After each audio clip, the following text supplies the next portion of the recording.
Good evening, fellow Toastmasters. I was driving down the road, a road I had driven on many times before. I came under the freeway overpass, and unbeknownst to me, something different was there than had ever been there before. And it was a stoplight.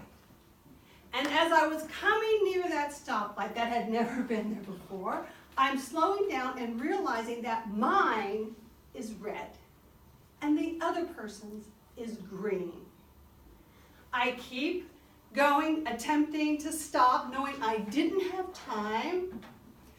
The person's coming out, I'm seeing them, I swerve. I miss them, thankfully, but they hit me.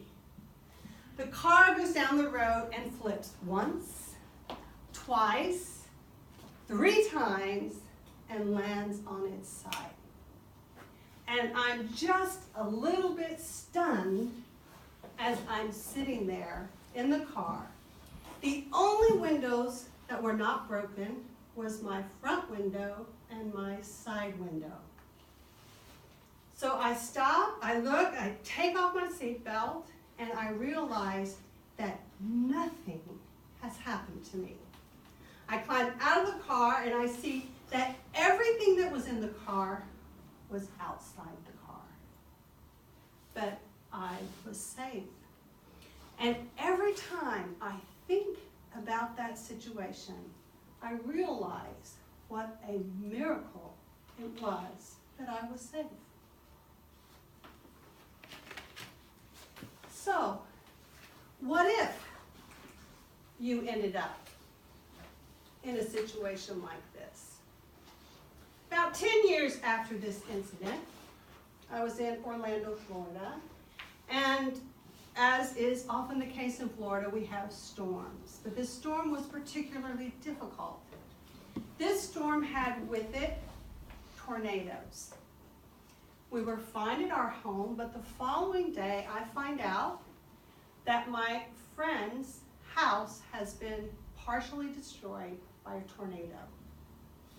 I hear the story from her, and what happened was their daughter heard the storm first. She came into her room. They were on the top floor of their home. They realized something was going on, so they went downstairs where their other daughter was. They took her out of her room and they went into the door frame, which is always supposed to be a safe place in storms like that. A few minutes after, they go back upstairs and half of their home is gone. What would you do if this was your friend's home? We all know what happened here in the 90s. And we even know what happened here more recently with the earthquake in Guam.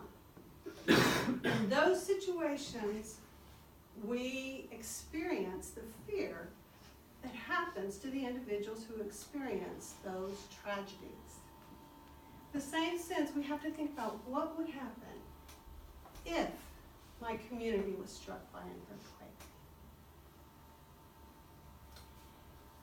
Would we sit in fear? Campbell has said, the cave that you fear holds the treasure that you seek. His words are quite the words of wisdom, because this is saying to us, we must look our fears straight in the face, because by looking at those fears, we will understand treasures.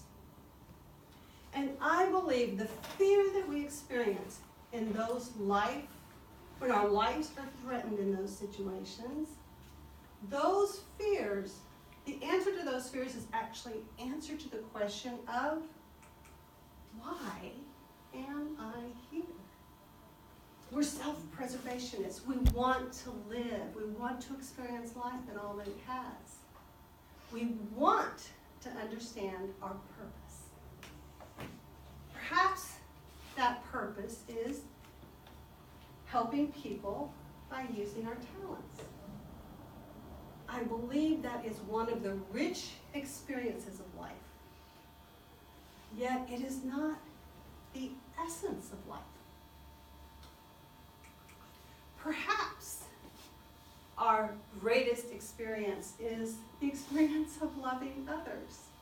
We all know what it is, the blessing it is to love and to be loved, to be accepted for who we are, no matter what the situation. Perhaps it is the experience of learning. As this writer has said, the capacity to learn is a gift. The ability to learn is a skill. The willingness to learn is a choice. But learning makes up a lot of our life, and learning is a rich experience. But learning is not the essence of life. Perhaps we need to just be real. It's not that complicated. Even as Benjamin was speaking with us about experiencing the moment and just being real. It is an experience of integrity. It is an experience of the moment. It is about being real. But it is not the essence. A great wise man has said, "You shall know the truth, and the truth shall set you free." There's one question about life that we are always asking. We must consider a way to pursue it.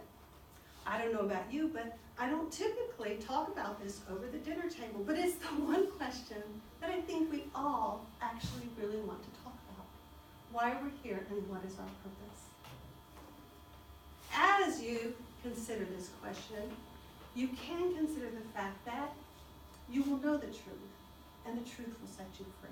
You can find the answer, and you can experience all that it is. Thank you.